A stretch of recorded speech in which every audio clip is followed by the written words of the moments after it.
Bonjour à tous. Du coup, nous, on va vous parler de comment on a gagné notre argent de poche grâce à Minecraft et à Java. Du coup, en fait, c'est surtout vous retracer comment, grâce à Minecraft, en jouant à Minecraft, on a appris à découvrir l'informatique et ses technologies comme Java. Du coup, moi, je m'appelle Malogral, j'ai 20 ans et j'étudie l'informatique à l'Université de Nantes. Et je m'intéresse à beaucoup de technologies telles que JavaScript, donc avec notamment Node.js, React ou même en front. Je fais aussi de l'Arduino, je fais un peu de PHP, de C++, de CSS et un petit peu d'HTML.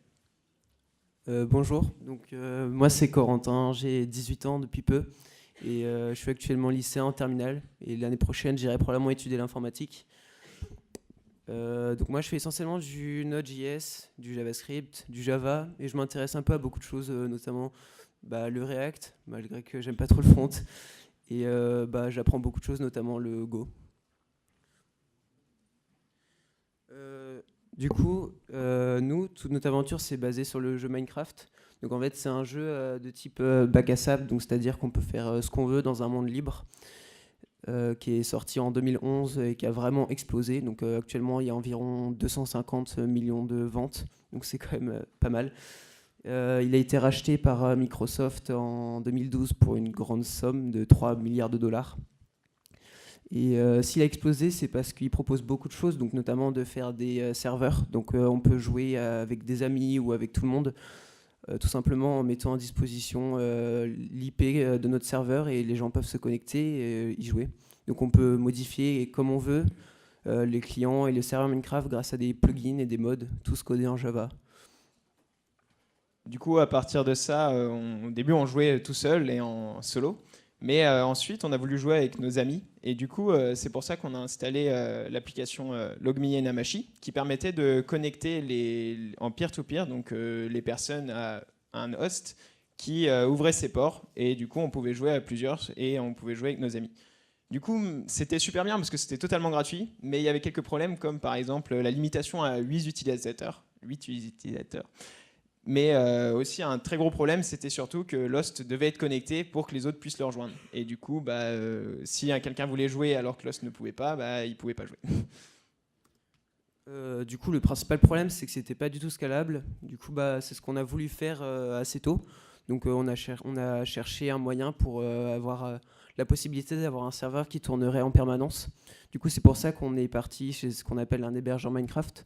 Donc, en fait, c'est tout simplement des personnes qui mettent à disposition leur serveur dédié en installant Java dessus et les outils nécessaires à Minecraft. Et en fait, on payait un abonnement et du coup, tous les mois, on pouvait avoir une IP qui était mise à notre disposition et qu'on pouvait gérer grâce à un panel d'administration. Du coup, là, c'est là qu'on a commencé à avoir nos premiers frais. C'était négligeable, c'était 8 euros par mois, mais bon, c'était déjà ça comme perte. Mais l'avantage, c'est qu'on pouvait jouer avec plus d'amis, donc on était une dizaine, mais c'était toujours vraiment qu'entre amis, on n'avait pas du tout l'optique d'accueillir tout le monde. Du coup, comme disait Corentin, on a commencé à avoir des frais. Et dans l'optique d'avoir le moins de frais possible, voire de gagner de l'argent, nos amis étaient prêts à nous aider à payer. Et malheureusement, ils n'étaient pas tous au même endroit. Du coup, on ne pouvait pas payer en liquide pour nous aider à payer cet hébergement-là. Et on a utilisé du coup la méthode StarPass, qui est une technologie du coup pour surtaxer les appels ou les SMS. Du coup, nos amis faisaient ces appels ou ces SMS. Ils nous envoyaient un code qu'on leur donnait. On les rentrait sur cette interface qui est théoriquement implémentable, mais vu qu'on n'avait pas de site internet, on ne l'avait pas implémenté.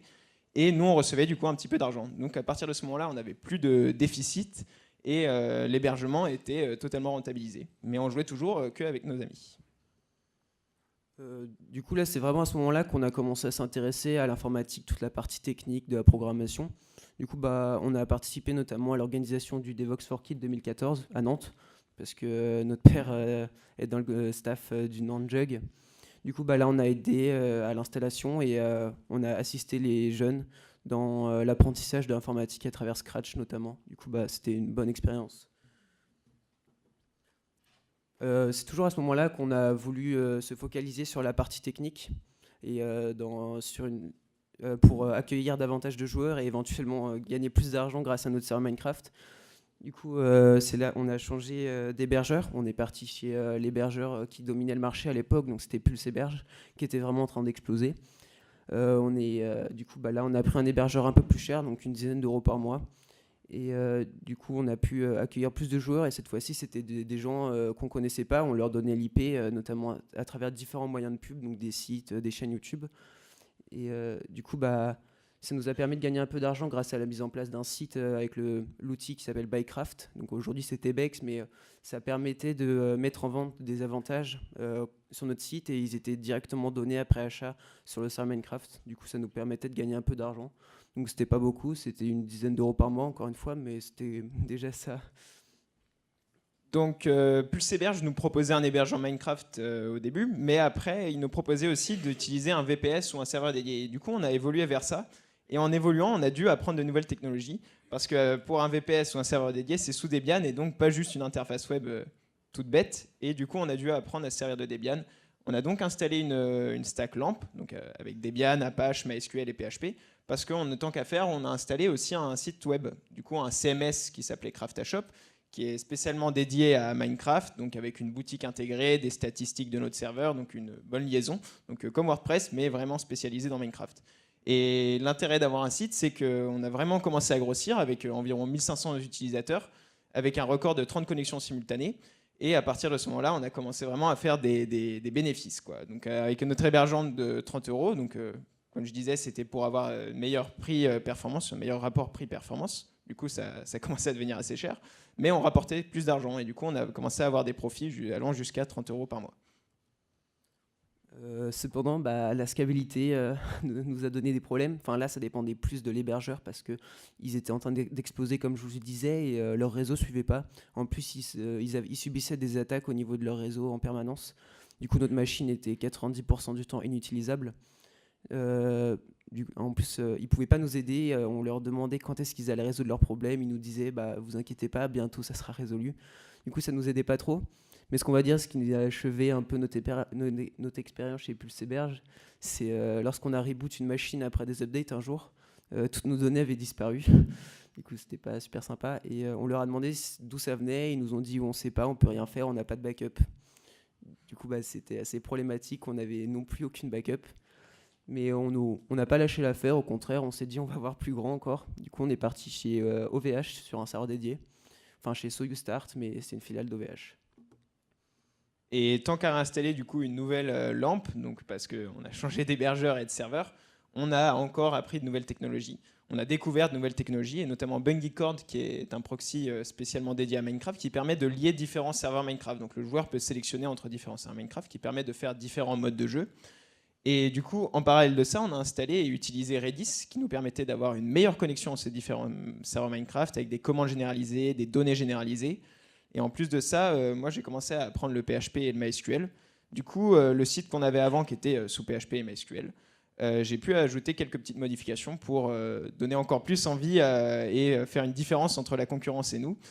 Et du coup, avec MySQL et notre site, on avait des petites modifications comme une meilleure liaison entre le site et le serveur, une meilleure liaison entre chaque serveur, partage de données.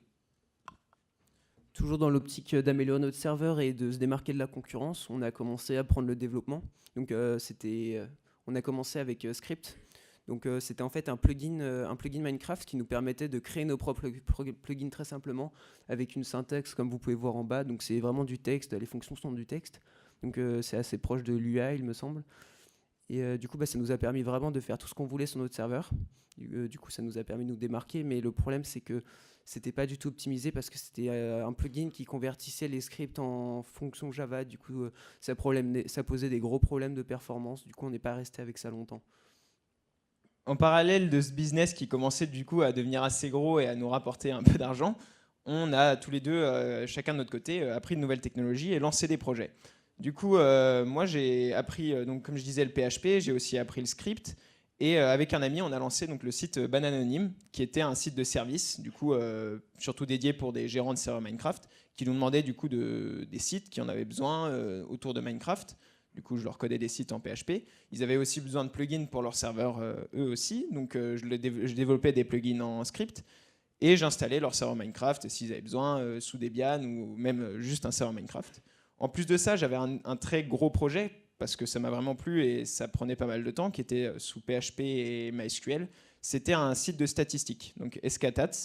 Avec 3 lignes de code, on pouvait les rentrer dans les scripts, donc les plugins Minecraft. Un développeur pouvait rentrer ces 3 lignes de code. Et sur mon site que j'avais créé, Scatats, il lui permettait de récupérer énormément de données. Du coup, il pouvait des données sur les utilisateurs de ce plugin-là, sur le serveur de cet utilisateur. Donc ça ressemblait à Metrix. En fait, je m'inspirais de Metrix qui existait pour les plugins Minecraft. Et là, j'avais créé la même chose pour Script. Et du coup, j'ai utilisé Google Charts, j'ai utilisé MySQL avec des grosses bases de données. Et c'était vraiment amusant comme expérience. Et donc avec ce titre-là, j'avais juste un petit hébergement, mais je commençais vraiment à gagner de l'argent. Donc moi aussi en parallèle, donc c'était vers 2016-2017, j'ai commencé à apprendre vraiment à développer en Java pour pouvoir mettre mes services à disposition d'autres serveurs. Donc c'est pour ça que j'ai commencé à avoir des clients qui me demandaient de faire des plugins ou des mods pour modifier leur serveur. Et du coup ça me permettait d'avoir un peu d'argent, donc ça variait entre 10 et 200 euros par mois en fonction du nombre de commandes que je prenais. Donc c'était entre 1 et 15 clients par mois en fonction du temps que j'avais, encore une fois. Et du coup, en plus, j'avais peu de frais, donc c'était une dizaine d'euros par mois pour avoir mon VPS chez OVH qui me permettait d'avoir une API pour vérifier si les plugins et les mods des clients m'avaient bien payé, parce que comme ça, je pouvais tout simplement désactiver leurs produits à distance s'ils ne m'avaient pas payé. Du coup, en ce moment, on n'est plus trop sur ces projets-là parce qu'on n'a plus trop de temps à cause de nos études, mais c'est pas pour autant qu'on abandonne l'informatique, parce qu'au contraire, ça nous plaît de plus en plus et on en profite pour apprendre de plus en plus de technologies. Donc, par exemple, comme je disais, on a appris Node.js, Corentin apprend le Go, on fait de l'Arduino, on fait du React. Donc vraiment, on s'ouvre à énormément de technologies. Et c'est pour ça qu'on essaie de faire quelques contributions open source sur des projets assez divers, mais aussi on participe à des meet-up. Donc des petits groupes, et on écoute des conférences sur des technologies qui nous donnent envie.